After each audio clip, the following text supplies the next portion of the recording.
Mirëmbrëma të dashura, vajza dhe gra, jemi në emisionin ton e dashur edhe e zgjedhur. Mos harro, ti je dashur nga Perëndia dhe ti je zgjedhur për një plan hynor. Dhe plani që Perëndia ka për jetën tënde është një plan madhështor.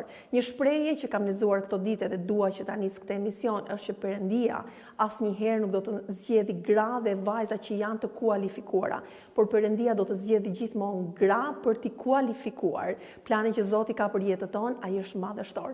Sot kam një mysafire shumë të veçantë në studio. Ajo ka shërbyer me zemër dhe me shumë përkushtim dhe me pasion në shërbesën e saj me fëmijë, me gra, me adoleshent, duke shërbyer edhe në shërbesën e predikimit edhe të adhurimit. Me profesion, ajo është një optometriste. Unë përpara jush dua të prezantoj Dinoren. Dinore, mirëmbrëma dhe faleminderit që ke pranuar ftesën për në emisionin tonë. Ju përshëndes, mirë se ju gjeta. Për ata që nuk të njohim, le ta fillojmë këtë bisedë. Më trego edhe një herë në vitin 1994 ndodhi diçka e bukur në jetën tënde. Po, është interesant kthehena mbrapsht në atë kohë. Edhe patjetër unë isha adoleshente, kam qenë vetëm 14 vjeçe kur jam prezantuar me krishtërimin. Edhe kisha provu edhe modele tjera për pyetjet shpirtërore që ishin në atë kohë. Në fakt, unë vi nga background ateist, baba ishte ateist në atë kohë, edhe nuk është toleru shumë që të flitej për Zotin, modeli komunist. Por këto pyetjet e thella, ka një Zot, pse them momente vështira o Zot, o Zot. Ishin gjëra që na çutën edhe për arsye të ndryshme familjes, na çutën që do shkojmë në të drejtimin që pyetjeve shpirtërore do të jepje përgjigje. Edhe në shumë rrugë të ndryshme nuk e gjeta, dhe momentin kur kam lexuar Biblën, që ishte 31 dhjetor 94. Mbaj mend shumë mirë atë ditë ku unë jam ul edhe kam dorëzuar veten përpara Krishtit.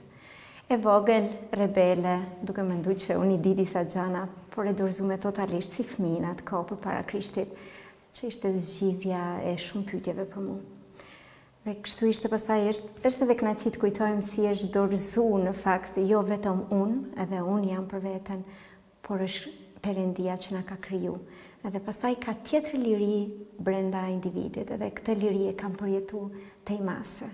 Dhe nga një fëmijë që ishte bota shumë e madhe dhe shumë e huaj dhe shumë e ftohtë, ishte ti e dikush i çmuar dhe i dashur nga Zoti. Më pëlqen shumë hyrja e emisionit, të zgjedhur dhe të dashur nga Zoti. Dhe në fakt çdo krijesë është kështu, dhe lum njeriu që e përjeton.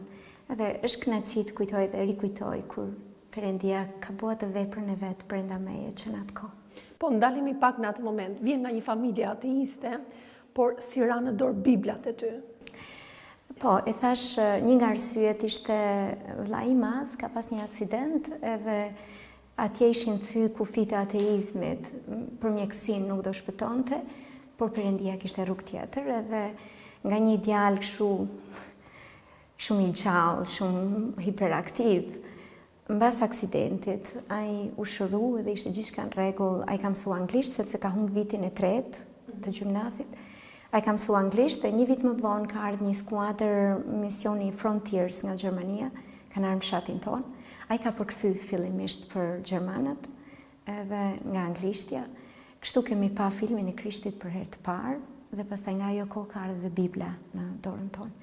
Sidomos për atë, unë isha shumë kundra si fëmijë në atë kohë, në atë verë, nuk doja që ne kemi besimin tonë, nëse ishim ateist, atëherë do të gjejmë rrugën që kishim, edhe kjo nuk ishte zgjidhje për ne. Ai ka besu Krishtit edhe pastaj ne familja, nga vllai im i madh i afrimi, krejt familja, pastaj kemi ranë e jemi prezantuar me Perëndinë e gjallë, jo më vetëm një Perëndi që është diku apo një krijues që shumë i largët për ne.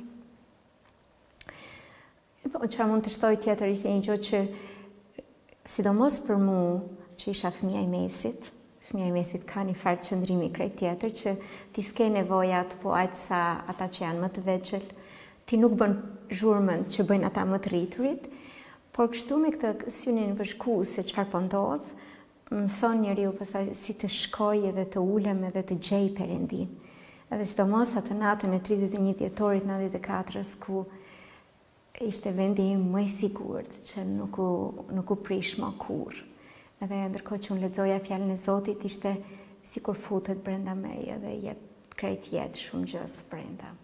Atëherë kujton datën e 31 dhjetorit. Duket ndonjëherë sikur ne si njerëz, kur është fillimi i vitit, kemi edhe disa zotime, le të themi.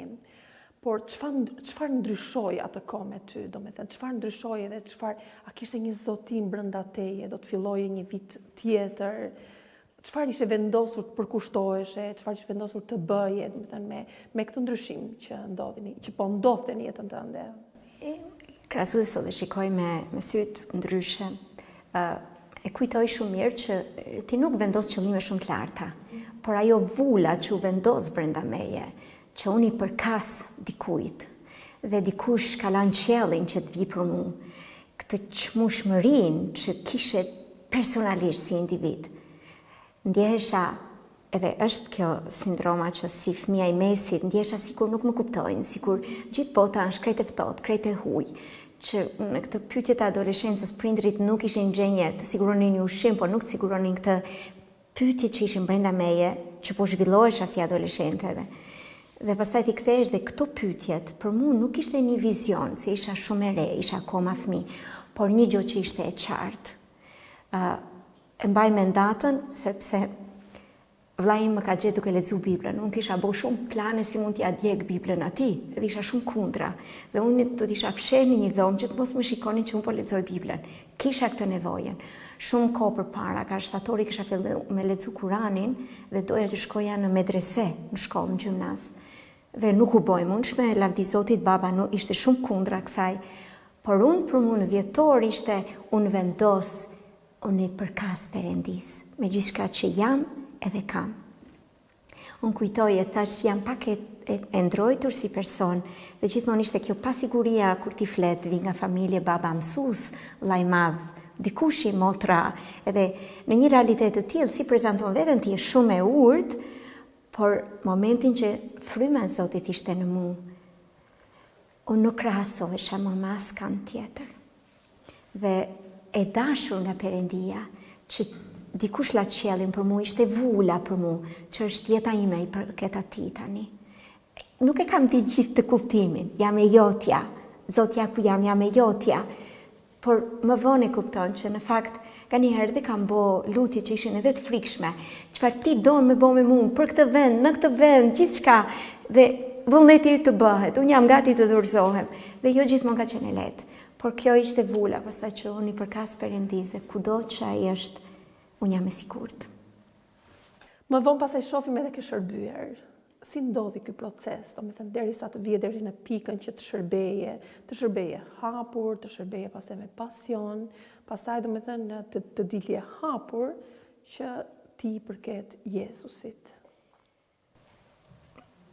Unë kam qenë shumë e mbrojtur edhe të qenurit e treta, motra dhe vllai dhe prindrit e mi e kanë përjetuar më fort persekutimin e të qenurit katolik në një zonë ku ti ke një besim krejt tjetër, dhe unë nuk e kam ndje këtë pjesë. Unë isha 14 deri 19, unë nuk kam shërby, e vetëm i shërbes ishte studimi biblik që kishim, edhe leximi i Biblës personalisht, edhe familja jonë. Po 19 vjeçë pastaj ishte gjithmonë unë do të kisha një sy, kush po vjen i rinj kish, këtë ftoj të kisha, që të prezantoj Perëndin e gjallë për njerëzit, edhe që vargun të Bibla që Jezusi thoshte, unë jam udha e vërteta dhe jeta. Dhe ka shumë situata në jetë ku njerëzit vinë dhe mendojnë kush është udha, kush është e vërteta, kush është jeta që ne po kërkojmë, jemi shumë shkurt, shumë përkohshëm. Dhe me këtë varg ishte gjithmonë kam prezantu, Krishti është udha e vërteta dhe jeta, edhe me plot besën brenda vetes, edhe me gjithë guximin, pa turpin, që do të tregoj të tjerëve për këtë që thotë që jam udha e vërteta dhe jeta. E përmenda dhe më herët në fillim të emisionit që ke shërbyer në shumë fusha, ke shërbyer me gratë, me adoleshentët, kush ka qenë një shërbes, ke shërbyer me adhurimin, kush ka qenë një shërbes që e ka prekur zemrën tënde? Pyetje e mirë, më pëlqen. Është një farfazë në jetën time që përderisa ti bën gjithçka që ka nevojë një kish, ku kishte nevojë që të ishin fëmijët, është aty, me adoleshentat për ca vite. E predikimi ka qenë për vite të gjata që kam bo. Edhe me gratë nuk ishte pasaj vetëm një proces nga kisha, ishe gjithmonë kur unë do të kisha një ambient edhe të puna ime, Ti e përmende që unë kam optikën edhe ishte një cep ku njerëzit kanë ardhur aty edhe të ndash jetën me njerëzit, të tregosh të vërtetën ishte një gjë që mua më ka pëlqyer shumë. Mësimdhënia është diçka që isha që fëmijë, e kam dashur të nxë, të mësoj, të kuptoj, pyetje që ishin shumë interesante që do t'i jap kuptim. Kam pas babën, nuk jeton më. Për mua ishte ai personi që kishte shumë dituri, kishte lexuar shumë edhe gjithmonë habitesha që ai kishte një përgjigje për të gjitha gjërat. Edhe shpesh më bënte përshtypje kjo pjesë. Dhe në këtë mënyrë unë kam kërku pasaj urtësinë dhe fjala e Zotit ishte vendi ku unë jam ngop. Për shumë kohë më shoqëron gjithmonë një libër, një filxhan me kafe, kjo është gjëja që më pëlqen më shumë, por për shumë vite pasaj u bë që përpara meje do kem fjalën e Zotit edhe që të mësoj të tjerët çfarë Zoti tha, donte të bënte me ne në të gjithë këto shërbesat. Pastaj ishte të mësoj për fjalën e Zotit.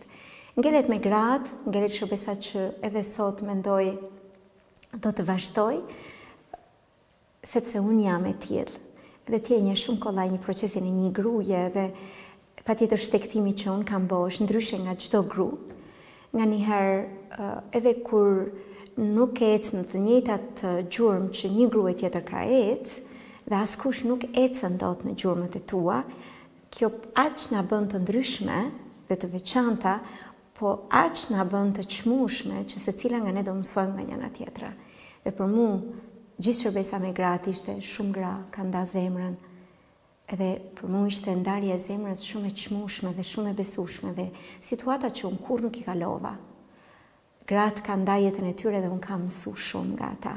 Dhe në të gjitha këto pastaj ishte vula, unë mësova shumë. Unë mendova që po mësoj të tjerët, por mësova dhe u bekova dhe vetë, sepse kështu njoha dhe një botë krejt më të madhe dhe më të gjatë. Patjetër adoleshentat janë energji në vete, predikimi, përgjithësie madhe dhe bekimi madh në jetën kohë. Por ngelet përgjithësia me gratë dhe këtë këshillimi me ta ose koha me ta ngelet shumë e çmueshme. Procesi pastaj që njerëzit kanë njoft lirinë në Zotin, kjo është pastaj diçka tjetër. Unë kam shiju këtë procesin kur unë isha gati me nda jetën dhe gratë më besutën edhe jetën e tyre. Po, është e bukur në fakt, në njëherë, mua më ka ndodhur njëherë që shkon në takimin e grave, edhe takimi e grave është në një orar mbasdite, dhe ti ke kaluar gjithë paradite, ndoshta punët, edhe ndoshta mund të jesh në një moment e lodhur, edhe ti shkon domethënë për të mësuar, por ka pas momente që ka mbaruar takimi dhe ti e bekuar vetë.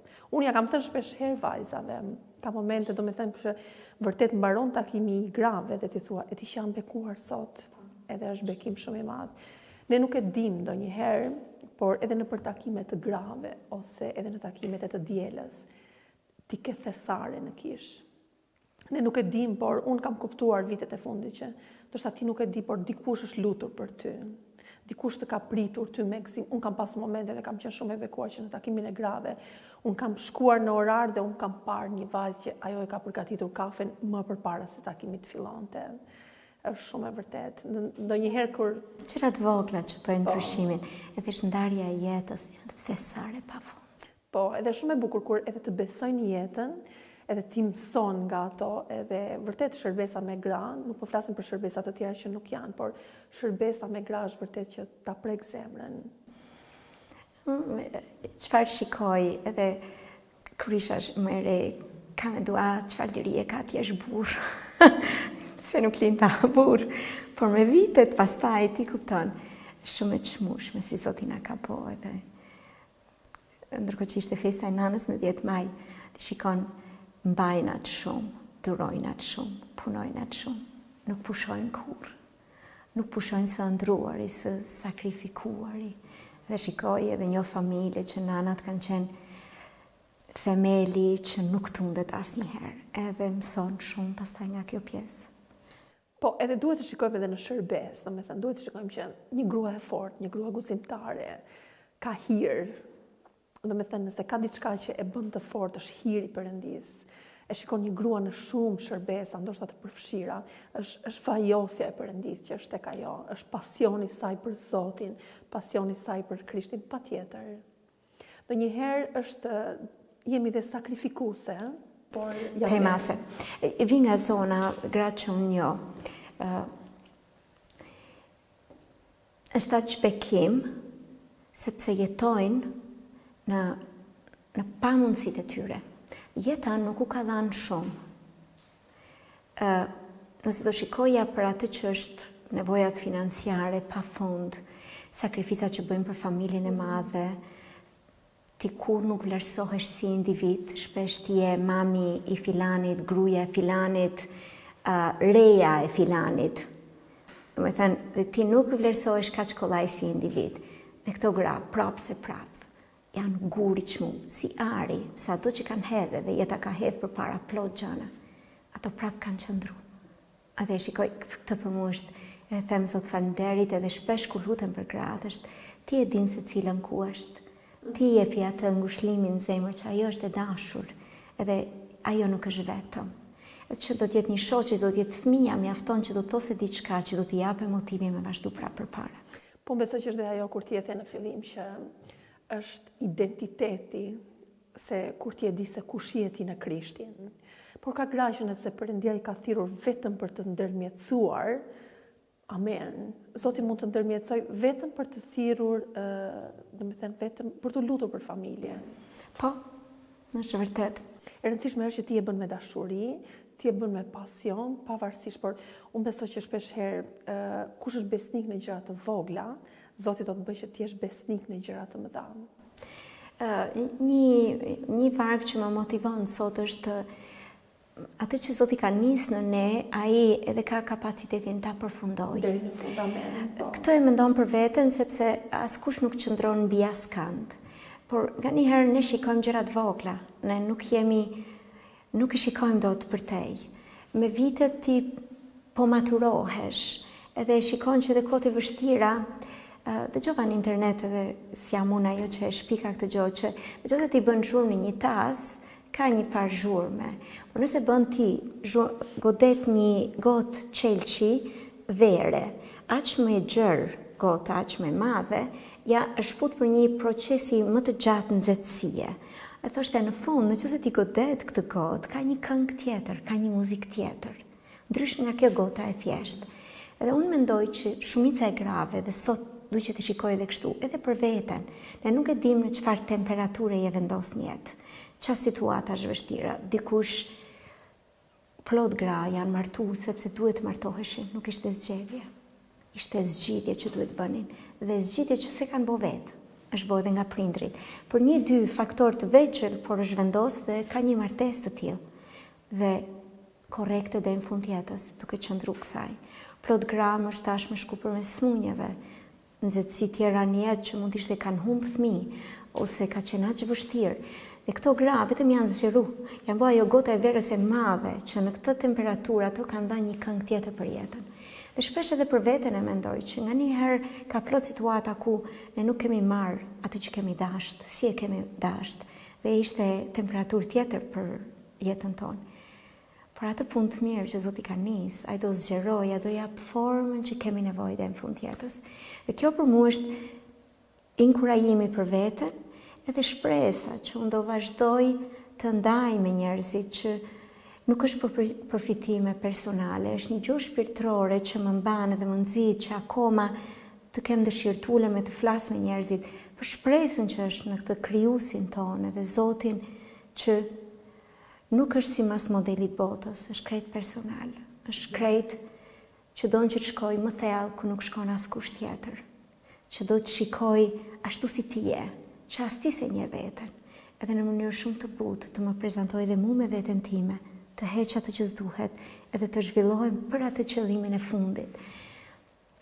Ndërkohë që jam përballë me vdekjen e babës gati 1 vit tani, dhe ti aty ku mbyll syt për herën e fundit, për mu ishte ti po mbyll hapën syt, çdo njeri momentin e fundit hapën syt, po për mu ishte ai po i mbyllën përgjithmonë dhe unë po ja mbyll për këtë botë, por me shpresën e përtejme, që ne do të hapim syt në të përjetëshmen, që unë nuk e kuptoj. Unë shijoj vetëm lulet, tani në këtë pranverë është kaq bukur, edhe kur vi nga një vend që është edhe shumë rregull, zhurmën e Zogjve, gjithçka, dhe thu, po, sepse ne një ditë ka shpresën që me këtë njeriu në përbrendshëm ne të shkojmë të hapim syt në një të përjetshme me Zotin. Dhe kjo të bën pastaj që ti s'heqë dorë, më thënë, ka shpresë. Edhe sidomos në veçantë gratë që unë mendoj tundin, djepin, por japin jetë edhe zemër edhe shpirt botës. Ajo që ti kthe në fakt ishte shumë e bukur, edhe ti ke vendosur, ti ke zgjedhur të ndashur ngjillin, dhe mua më preku shumë kur the që në një cep të punës tënde ti ndaje ngjillin. Në fakt është një zgjedhje që duhet ta mendojmë, është një zgjedhje që ti vendos ti duash njerëzit, është zgjedhje që ti vendos të ndash ngjillin, është zgjedhje që unë vendos të merrem me adhurimin, është zgjedhje që unë vendos të shërbej. Në fakt, në fillim, kur jemi përgatitur për intervistën, bashkë më ke thënë një fjalë që unë dua që intervista ime dhe patjetër, domethënë jam me vullneti që të dëgjohet në Shqipëri, në Kosovë, dhe mua më pëlqen kjo gjë. Dua të ndalemi pak dhe një çështje që ndoshta shumë gra vajza do të ishin të interesuara. Çfarë do të thotë që në një moment të vi një ditë edhe të ndalësh shërbimin? Domethënë sipas konceptit tënd ose përvojës tënde. Po, do kthehemi e do të shkojmë te fjala e Zotit kur më i urti që ka jetu Solomoni thot, ka një kohë për të gjitha. Ka një kohë ku njeriu do të mbjell, ka një kohë ku do të ndërtoj, ka një kohë ku do të shkul, ka një kohë ku do të korr, ka një kohë ku do të shkatroj. Edhe në një mënyrë apo një tjetër Zoti më solli në këtë mënyrë që unë nuk do të ndërtoj më. Do të ishte koha ku nuk kam shkul, por gjithçka që unë kisha bë, nuk e gjeja po njësoj motivimin të vazhdoja. Edhe pastaj kapesh të shumë gjëra në jetë që kjo nuk është në rregull, kjo nuk është në rregull.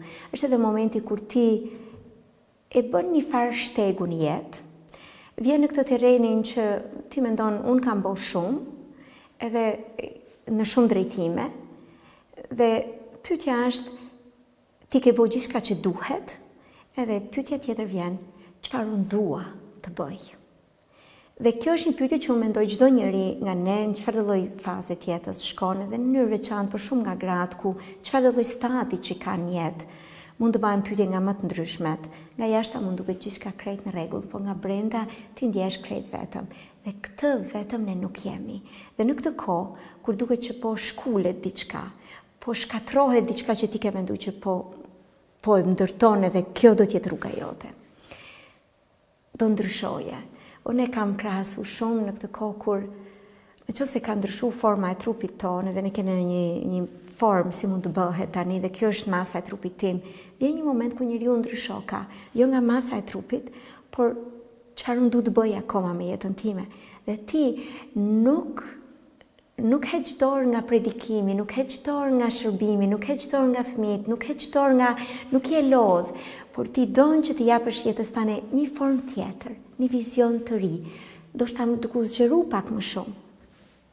Dhe unë mendoj edhe duke e pa me një kënd vështrim tjetër krejt jetën tane.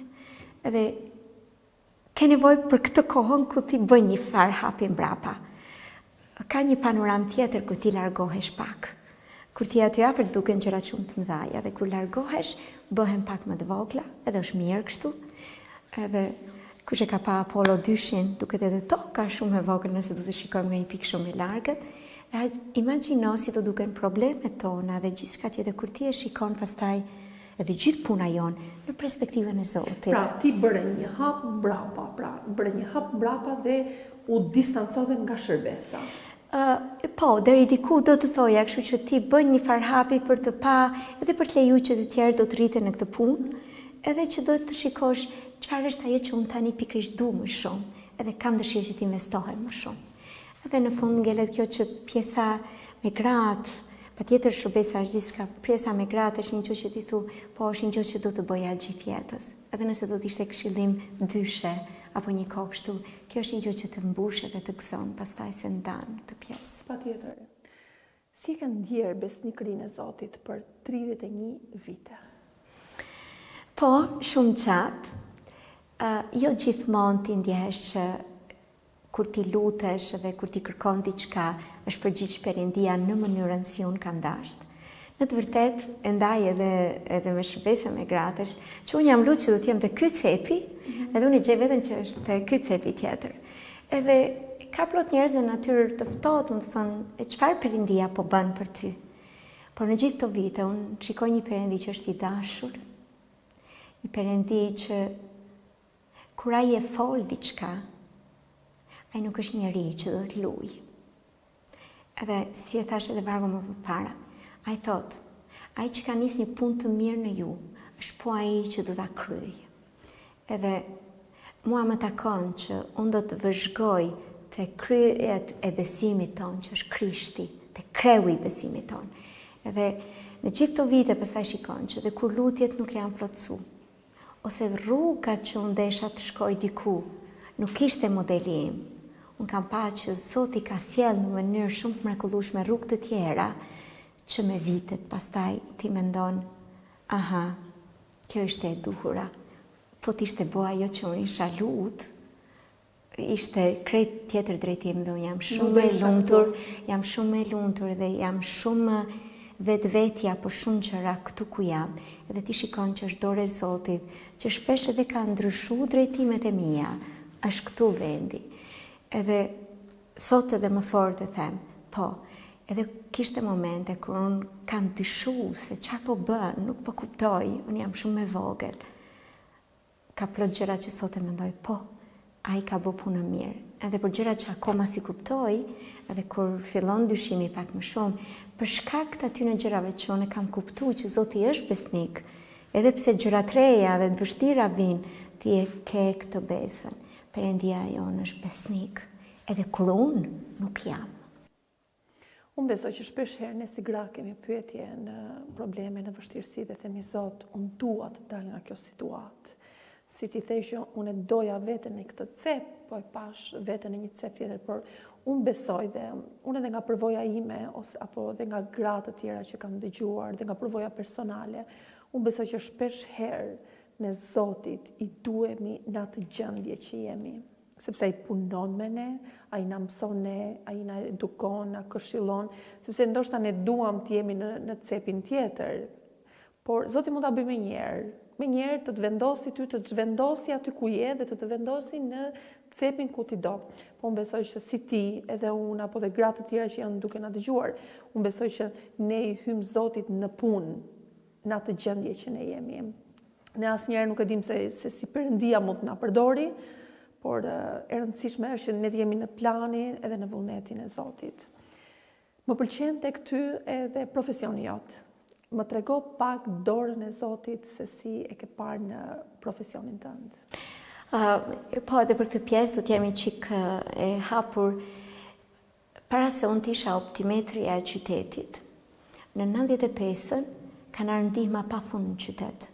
Dhe në ata kutit e ndihmave që kishin nërë në 3 kuti me syze të përdorura.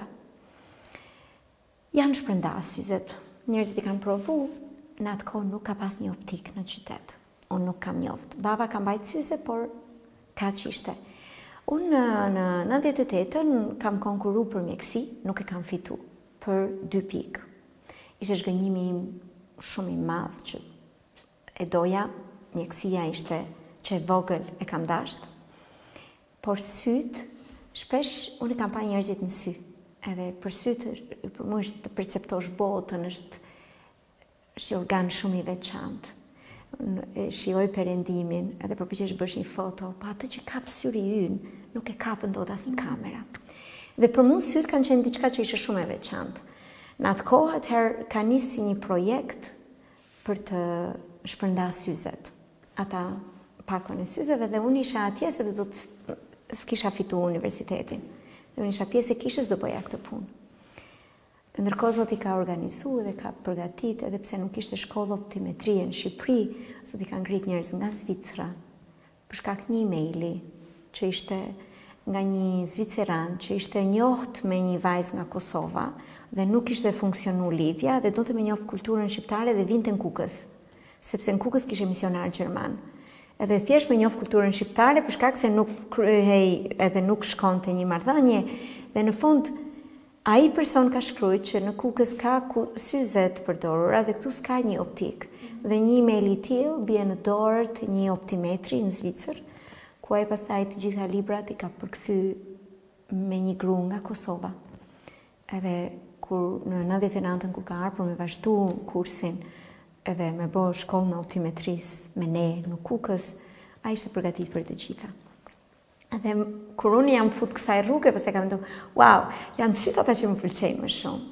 Edhe gjëja pastaj që më ka pëlqyer shumë edhe është një gjë që unë kam dash gjithmonë. Kur ti vendos edhe bën vizitën, edhe kur ti vendos syze dikujt që ti i përmirëson pamjen, ja qartëson pamjen. Edhe ka pas plot njerëz që kanë përdor në lume përdorin oj bi, ma solle dritën e syve. Edhe ku pas kem qenë? Dhe kjo shprehje ishte një gjë që më ndoj, wow, që ti bën që njerëzit të shikojnë mirë. Edhe ishte edhe motoja ime pastaj dritë për syt, por ne njerëzit kemi nevojë që të bëjmë të testin edhe për zemrën, që të kemi dritë edhe ata syzet shpirtërore për me pa gjëra që ndryshe nuk i shikojmë dot. Dhe sa e rëndësishme është që të shikosh me syt frymëror. Me Shumë. syt frymëror nuk ka asnjë gjë të pamundur. Nëse ti dhe unë shikoj me syt frymëror, vendi ku jemi është vendi ku Perëndia na ka vendosur. Është vendi më i bukur, është vendi kudo që të jemi, domethënë është favori i Zotit, aty ku Zoti na ka vendosur. Lavdi Zotit. Jam shumë e lumtur për intervistën bashk. Unë të uroj vetëm suksese edhe Zoti të të bekojë. Kënaqësi me qenë në këtë studio, në ndihmon edhe neve me formulu gjëra që janë brenda dhe me qëndru besnik asaj që Zoti ka fol, edhe Zoti ka thënë diçka dhe ti do ndjekësh mbrapa pastaj. Me gjithë zell. Patjetër. Motra të dashura, erdhën në fund edhe këtij emisioni, duke ju uruar që Zoti ju bekov. Do të shifemi përsëri të dielën tjetër në po të njëjtën orë. Natën e mirë.